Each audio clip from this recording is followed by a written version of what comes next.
السلام عليكم ورحمة الله وبركاته. طلب الثانوية الأزهرية، ازيكم عاملين ايه؟ يا رب دايما تكونوا بخير وصحة وسلام. طبعا صديقي، أنا عارف إن أنت جربت طرق مذاكرة كتيرة جدا وفيديوهات أكتر عن طرق المذاكرة وإزاي تذاكر في رمضان، والدنيا يعني دماغك اتشتتك جدا يعني.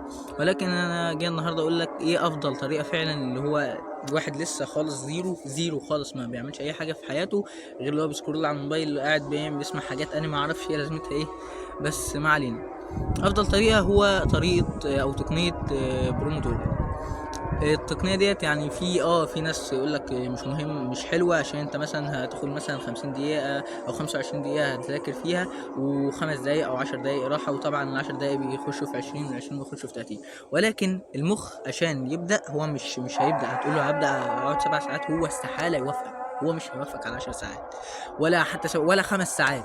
ولكن عشان تقول له هقعد 50 دقيقة، والحاجة التانية ديت اللي هي اللي انت عايز تعملها، ايا كان موبايل بقى او لعبة او شات بينك وبين صاحبك اللي هو اساسا فاشل وبيجي يعتمد عليك وقت الامتحانات، فمش هيقتنع ان انت تقعد 5 ساعات. لكن تقول له 50 دقيقة او 10 دقايق هيقتنع جدا.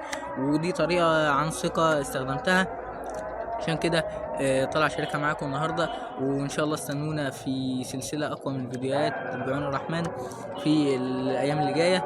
وبس كده يا صديقي، سبسكرايب لقناة كافيه الثانوية الأزهرية في خدمة كل طالب أزهري. وما تنساش يتبقى 3 ليالي أو 4 ليالي على انتهاء رمضان، فاستغل 4 ليالي جدا جدا جدا. وصدقني مفيش حاجة هتنفعك أكتر من تستغل ليلة أعد الله لهذه الأمة، ليلة خير من 1000 شهر. بس كده يا صديقي، دمتم بخير وصلي على رسول الله. سلام.